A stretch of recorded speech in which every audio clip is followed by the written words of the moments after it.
નમસ્કાર વિદ્યાર્થીઓ, ગયા પાઠની અંદર આપણે આર્થિક વૃદ્ધિ અને આર્થિક વિકાસની બાબતની ચર્ચા કરતા હતા. એની અંદર ગયા પાઠમાં આપણે આર્થિક વૃદ્ધિ કોને કહેવાય, વૃદ્ધિ એટલે શું, એનો અર્થ અને થોડી બાબતો છે એની આપણે સ્પષ્ટતાઓ કરી છે. તો વૃદ્ધિ પછી એના જેવો શબ્દ આર્થિક વિકાસ.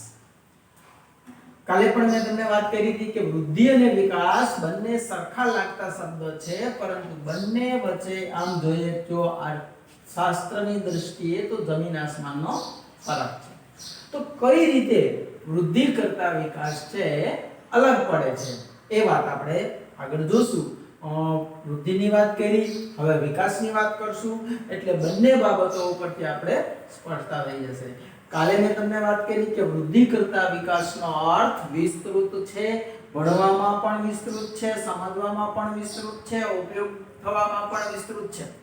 એટલા માટે આપણે એની થોડી વિકાસની વાત છે ઘણી બધી વિસ્તૃત રીતે સમજવાની રહેશે.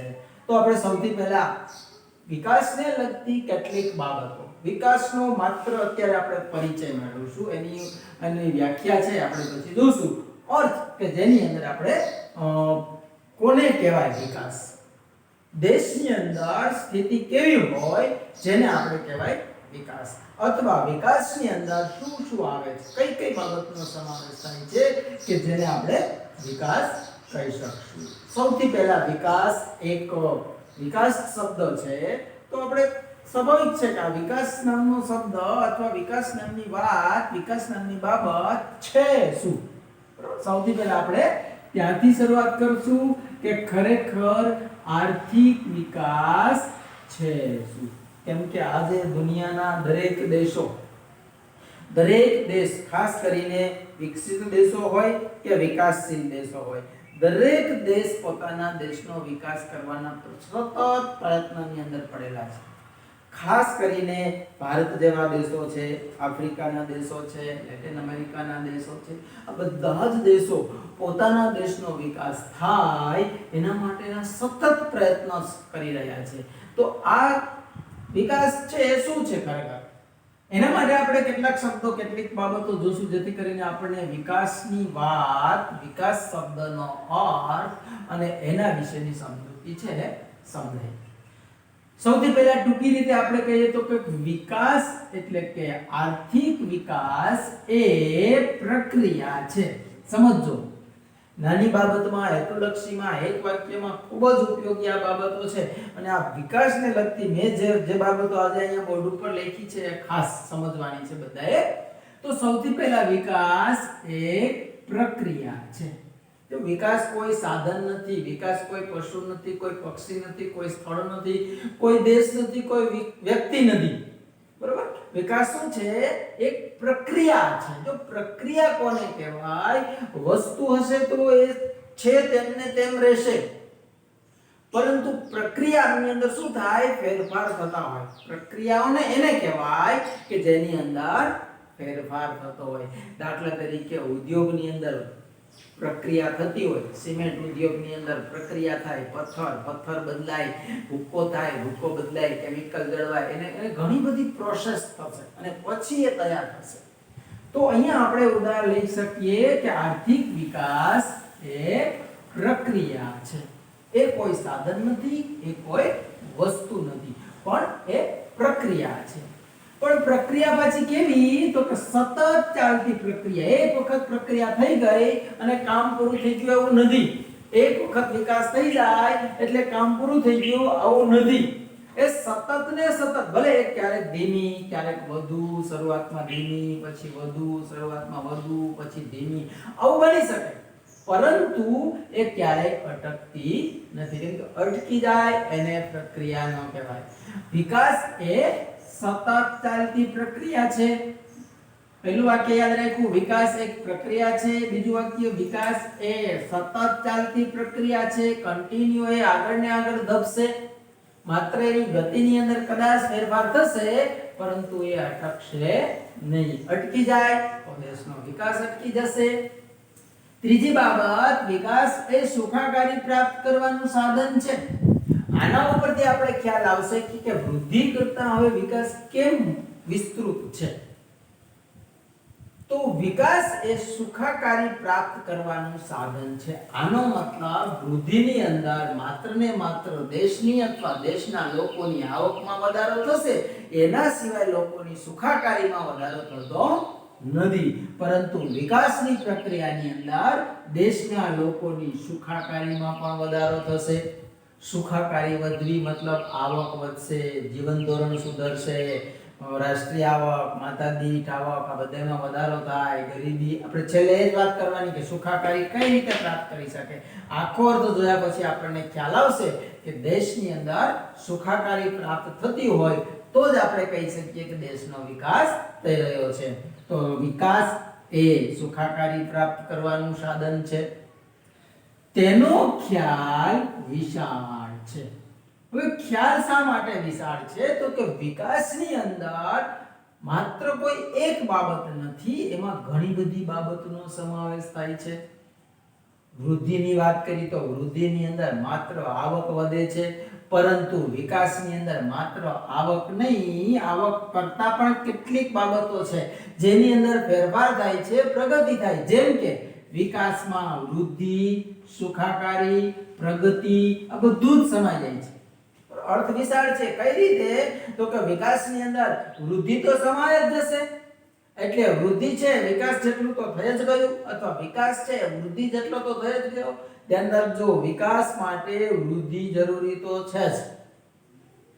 વિકાસ વિશાળ છે, વૃદ્ધિ મર્યાદિત છે. એનો મતલબ વૃદ્ધિની અંદર વિકાસ આખો ના સમાઈ શકે, પરંતુ વિકાસની અંદર વૃદ્ધિ આખી સમાઈ શકશે. એટલે વિકાસની અંદર વૃદ્ધિનો પણ સમાવેશ થઈ જશે, પ્લસ સુખાકારીનો સમાવેશ થઈ જશે, પ્લસ દેશની પ્રગતિનો પણ સમાવેશ થઈ જશે. એટલે આટલી બધી બાબતોનો સમાવેશ થતો હોય તો એ વિશાળ છે, સ્વાભાવિક છે. એટલે આર્થિક વિકાસનો ખ્યાલ વિશાળ છે, કેમ કે એની અંદર વિકાસની અંદર વૃદ્ધિ, સુખાકારી, પ્રગતિ આ બધું જ એની અંદર સમાઈ જાય છે.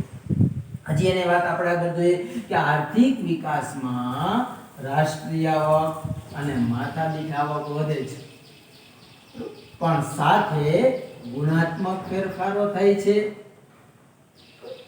વૃદ્ધિની અંદર આપણે જોયું કે વૃદ્ધિમાં માત્ર આવક વધે, તો વૃદ્ધિમાં આવક વધે છે તો વિકાસમાં પણ આવક તો વધે જ છે. રાષ્ટ્રીય આવક પણ વધશે, માથાદીઠ આવકમાં પણ વધારો થાય છે, પણ રાષ્ટ્રીય આવક અને માથાદીઠ આવકની સાથે સાથે કેટલાક ગુણાત્મક ફેરફારો પણ થાય છે. રાષ્ટ્રીય આવક વધી, માથાદીઠ આવક વધી તો એને માત્ર કહેવાય પરિમાણાત્મક ફેરફારો. વૃદ્ધિમાં આપણે જોયું કે માત્ર પરિમાણાત્મક પરિવર્તન છે, પરંતુ વિકાસની અંદર માત્ર પરિમાણાત્મક નહીં, પરિમાણાત્મક તો છે જ, કેમ કે માથાદીઠ આવક અને રાષ્ટ્રીય આવક બંનેની અંદર ફેરફાર થાય છે, પરિવર્તન થાય છે, પણ એની સાથે સાથે કેટલાક ગુણાત્મક ફેરફારો પણ થાય છે, કેટલાક મનોવૈજ્ઞાનિક ફેરફારો પણ થાય છે. સમાજની અંદર જે કેટલાક સામાજિક પરિવર્તનો પણ થાય છે.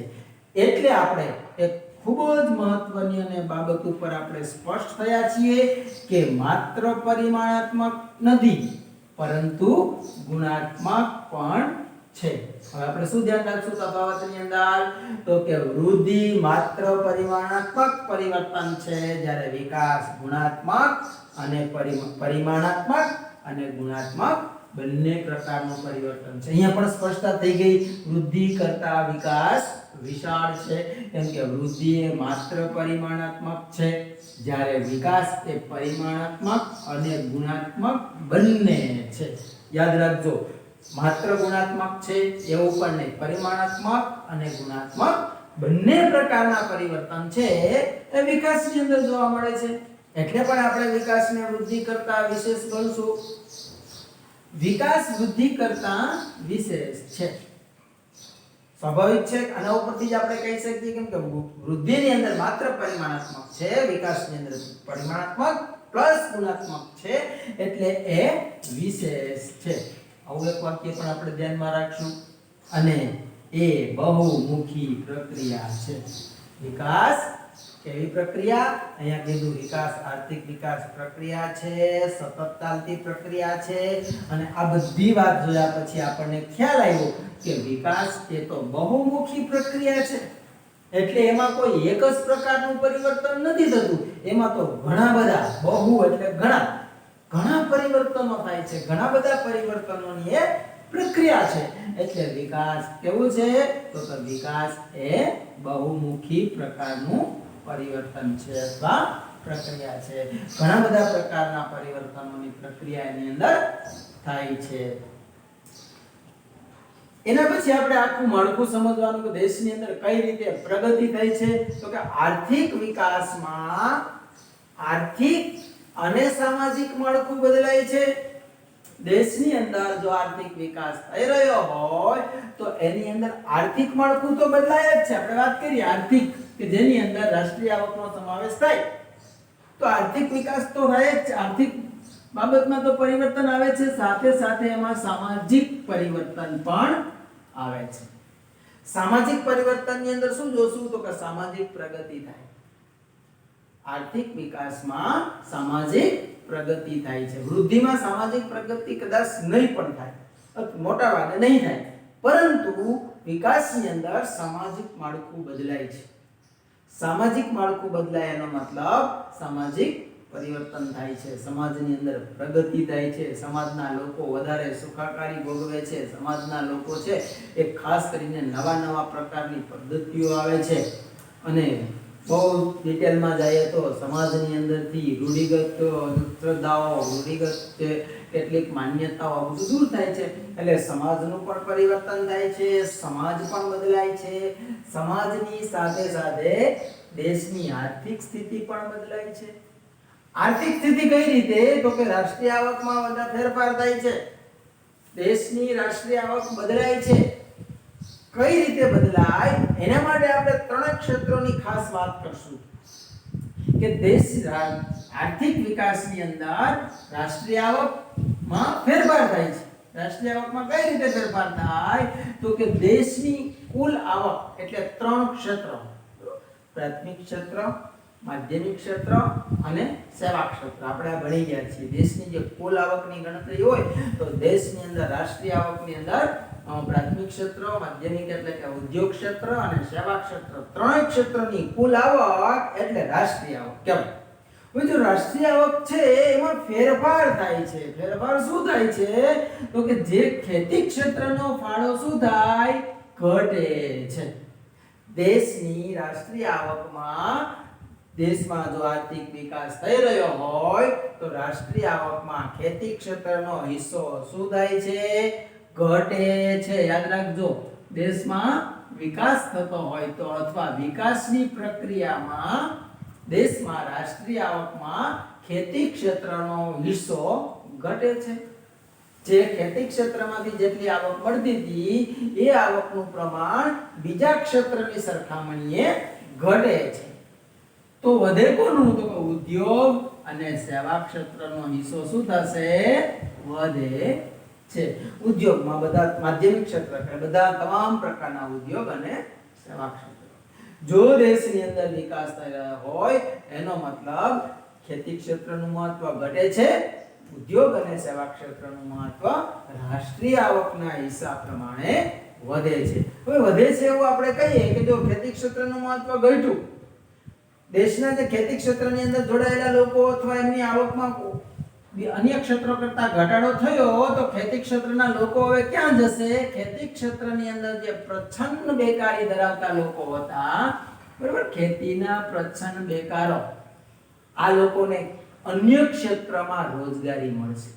જો આ પ્રક્રિયા છે, પ્રક્રિયા શરૂ થઈ, આવકમાં ફેરફાર થયો, ખેતી ક્ષેત્રનું મહત્વ ઘટ્યું, ખેતી ક્ષેત્રની અંદર પ્રચ્છન્ન બેરોજગાર હોય છે. આપણે બેરોજગારીના પ્રકારમાં જોઈ ગયા.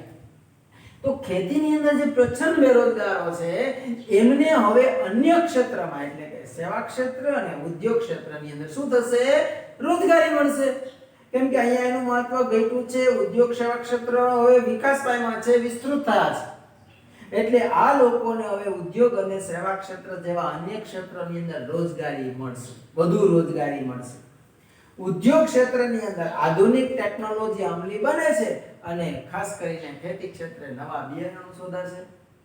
કેમ કે ઉદ્યોગ આવે એટલે ઉદ્યોગની અંદર નવી ટેકનોલોજી આવે, નવી ટેકનોલોજી આવે એટલે આધુનિક ટેકનોલોજી આવે. જેમ કે ખેતીમાં નવા બિયારણો આવે, આધુનિક યંત્રો આવે, નવી નવી પદ્ધતિઓ આવે. આ બધું શું થયું? આધુનિક ટેકનોલોજી દેશની અંદર અમલી બનશે. દેશની અંદર આધુનિકતામાં વધારો થશે, વધારે લોકોને અન્ય ક્ષેત્રમાં કામ મળશે. એના કારણે શું થયું? તો કે ઉત્પાદનનું માળખું બદલાઈ ગયું. ઉત્પાદન અને વહેંચણીનું પણ માળખું બદલાશે. ઉત્પાદનનું માળખું આપણે જોયું કે ખેતી ક્ષેત્રનું મહત્વ ઘટી ગયું, ખેતીનું ઉત્પાદન કરતા ઉદ્યોગ ક્ષેત્રનું ઉત્પાદન વધી ગયું. અને એ આપણે કહીએ કે ઉત્પાદનમાં ફેરફાર થયો, વહેંચણીમાં પણ ફેરફાર થયો. કેમ કે જેટલા લોકોને ખેતીમાંથી આવક મળતી હતી એ લોકોને હવે માધ્યમિક અને સેવા ક્ષેત્રમાંથી આવક વધારે મળશે. એટલે ઉત્પાદન ને વહેંચણીનું માળખું બદલાય તો શું થાય? તો કે પરિણામે દેશમાં શું થશે? ગરીબી દૂર થશે, બેરોજગારી દૂર થશે, આવકની અસમાનતામાં પણ ઘટાડો થશે, દૂર થશે અથવા ઘટાડો થશે. આખી વાત આપણે જોઈએ કે વિકાસ એક પ્રક્રિયા છે ને આ પ્રક્રિયાનું પરિણામ શું આવશે? તો કે આખી જ પ્રક્રિયાનું પરિણામ એ આવશે કે વિકાસની પ્રક્રિયામાં દેશમાં આવકમાં વધારો થાય, એના કારણે ગરીબીનું પ્રમાણ ઘટશે, બેરોજગારીનું પ્રમાણ ઘટશે, આવકની અસમાનતા પણ ઘટશે.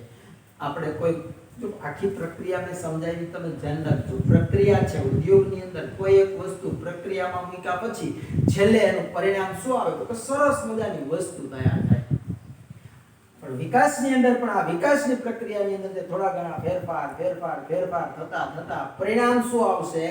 તો કે પરિણામ એ આવશે કે દેશની અંદર ગરીબી દૂર થશે, ગરીબી ઘટશે, બેરોજગારી ઘટશે અને આવકની અસમાનતા પણ ઘટશે. આ રીતે આપણે આખી જ વિકાસની સળંગ પ્રક્રિયા છે એ સમજાવી શકીએ. તો ટૂંકમાં આપણે કેવું હોય તો શરૂઆત ક્યાંથી થઈ વિકાસની? ટૂંકમાં તમને શોર્ટકટ લાઈનબદ્ધ યાદ રાખવા પ્રયત્ન કરાવું કે વિકાસની પ્રક્રિયાની શરૂઆતમાં શું થયું? તો કે રાષ્ટ્રીય આવક વધી, બરોબર? એનો મત અને એના આધારે માથાદીઠ આવક વધે. રાષ્ટ્રીય આવકમાં વધારો થાય, માથાદીઠ આવકમાં વધારો થાય. આવકમાં વધારો થાય તો શું થાય? તો કે લોકોના જીવન બદલાય, એટલે કે જીવન ધોરણમાં સુધારો થાય. દેશમાં વિકાસની પ્રક્રિયામાં રાષ્ટ્રીય આવકમાં વધારો થાય, માથાદીઠ આવકમાં વધારો થાય, લોકોના જીવન ધોરણમાં સુધારો થાય. જીવન ધોરણમાં સુધારો થાય તો આપણે કહી શકીએ જીવન ધોરણમાં સુધારો એટલે ગરીબી, બેરોજગારી, આવકની અસમાનતા, આ બધી જ વસ્તુની અંદર ઘટાડો થાય. અને તો આપણા દેશનો જે માનવ વિકાસ આંક છે એમાં શું થશે? વધારો. આ શોર્ટકટ તમારે યાદ રાખવું હોય તો દેશના વિકાસની અંદર રાષ્ટ્રીય આવક વધે, માથાદીઠ આવક પણ વધે, લોકોના જીવન ધોરણમાં સુધારો થાય અને માનવ વિકાસાંકની અંદર વધારો થાય તો એને આપણે કહીએ કે દેશની અંદર વિકાસની પ્રક્રિયા છે થઈ રહી છે. અહીંયા આપણે વિકાસની માત્ર ઓળખ મેળવી, એનો માત્ર અર્થ સ્પષ્ટ કર્યો, પ્રસ્તાવના સ્વરૂપે આપણે વાત કરી. હવે આપણે એની વ્યાખ્યા અને પછી એના લક્ષણો જોવાના છે. વ્યાખ્યાની અંદર થોડા લેખકોની વ્યાખ્યાઓ આપણે જોશું અને પછી હજુ એના લક્ષણોની સ્પષ્ટતા કરશું. પણ જો આટલા શબ્દ તમને સમજાયેલા હશે તો લક્ષણો, બધા જ લક્ષણો તમને સમજાઈ જશે. લક્ષણોની અંદર પહેલા મેં તમને ઓળખ આપી દીધી, વિકાસની ઓળખ આપી. આ ઓળખ ઉપરથી હવે આપણે એના લક્ષણો તારવવાના છે. તો ખરેખર શું હોય વિકાસની અંદર? તો જેટલી બાબતોનો સમાવેશ આમાં થઈ ગયો છે એ બધી જ બાબતો વિકાસના લક્ષણોની અંદર અને એની વ્યાખ્યાની અંદર એનો સમાવેશ થઈ જશે. એટલે ખાસ બધાને વિનંતી છે આટલી બાબત ખૂબ સારી રીતે સમજી લેશો તો આખો જ પાઠ આપણને સમજવામાં સરળ રહેશે. પછી અર્થ આવે, પછી વ્યાખ્યા આપવાની થાય, તફાવત આપવાનો થાય, એમના લક્ષણો આપવાના થાય, એના વિશે સમજાવવાનું થાય. જ્યાં જ્યાં જે વસ્તુ શીખવાની થશે એ બધી જ વસ્તુ આટલી બાબતમાંથી આપણને સમજાઈ જશે. તો આજે આટલું. નેક્સ્ટ લેક્ચરની અંદર આપણે વ્યાખ્યાઓ સાથે મળશું. ત્યાં સુધી સૌને જય શ્રી કૃષ્ણ.